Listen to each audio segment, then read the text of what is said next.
There are two types of people: those who never want to leave home and those who never want to return home.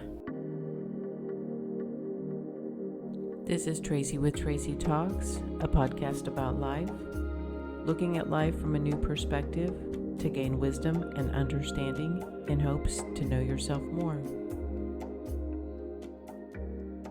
What does being home mean to you? It's interesting when you think about what home means. There are people who don't have any desire to leave the area that they call home, either the town, the city, whatever it is. They feel called to remain there and be a part of the community. Then there are those people who get out as soon as they possibly can and never have the desire to go back. And it's interesting when you think about it. When you live somewhere where you have always lived, especially in a smaller community, people know you. They know of you. They have memories of you when you were younger. They see you frequently. You have interactions with people consistently who know you. It's just a different feeling.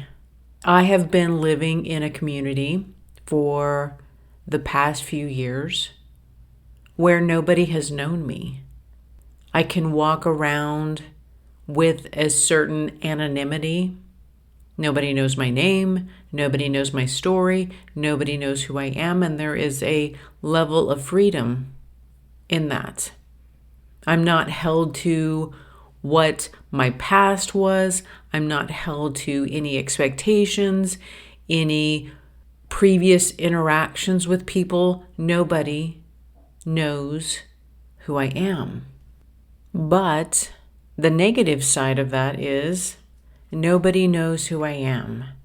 Nobody knows me at the post office. Nobody knows me at the store. Nobody knows me around town. It's kind of nice to have a friendly face. It's kind of nice to be acknowledged. A friendly hello. How are you doing? Haven't seen you in a while.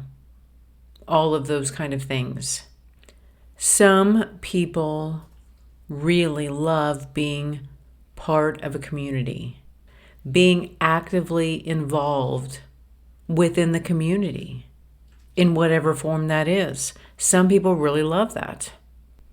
And then there are others who are walking around who have no desire to be in that environment. And it's interesting when I see the people who have left. Oftentimes, this is obviously my interpretation of the situation, but oftentimes these people think that they have grown and changed and outgrown the community. In reality, they're still the same person. We all want to think that we've grown and evolved into something that's unrecognizable, but many of us haven't. We haven't changed that significantly, even though we want to believe we have. Moving back home has brought feelings to the surface for me to look at and understand. And while I have experienced both worlds, living close to home and living incognito, living in a place where you are seen and you can be heard and understood, has some value. It seems at times it's easier to do things and get things done and to live life when there is a community that can support you in whatever way that is. That's one of the lessons that I have learned over these past few years I made a move based on circumstances at the time. It was the only move. It was really the only option that I had. And while in so many ways it was a good move, I learned that there is a lot of value in having a network around you who can support you. And sometimes you don't even need the support. It's just knowing that there are people close who can and who will help you in a time of need. That alone is valuable. Living in an area where you don't have anyone in the time of a crisis feels like you're on an island all alone and you just have to figure it out. I don't know, I'm at a point in my life where I don't want to take the hard route. I don't want to take the route where I have to prove myself. I'm done. I'm done proving myself. I'm done proving how strong I am. I'm done proving how I can live independently.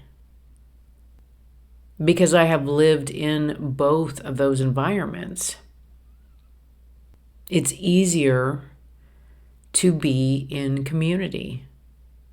It's easier to have a network close. And if I really want to explore deeper into my journey, I would probably say that a lot of my moving away was a protection. It was a mechanism where I put the walls up. I wanted to protect myself. And what's the easiest way to do that? The easiest way for us to put the walls up is to isolate ourselves from everyone around us.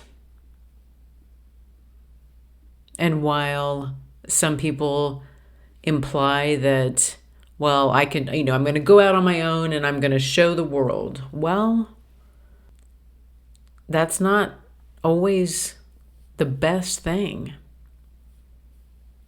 To wall up and keep people away so we don't get hurt. It's simply a protection mechanism. My analysis here is a personal analysis, and nothing is intended to project onto anyone else who has decided to move out into the great unknown, because I know a lot of people are very adventurous and there are places in the world that are calling to them. But there's something about the familiar of home. There's something about the familiar of people. There is something about being seen and being known. There is great value in that. If anything, I've learned what I want in a place to call home and what feels like home. Maybe it is a time to let the walls down, to let myself be seen and heard instead of living somewhere where nobody knows my name. Thank you for listening to this podcast of Tracy Talks. Please like and share with others who would enjoy listening to this podcast. And until next time, we meet again.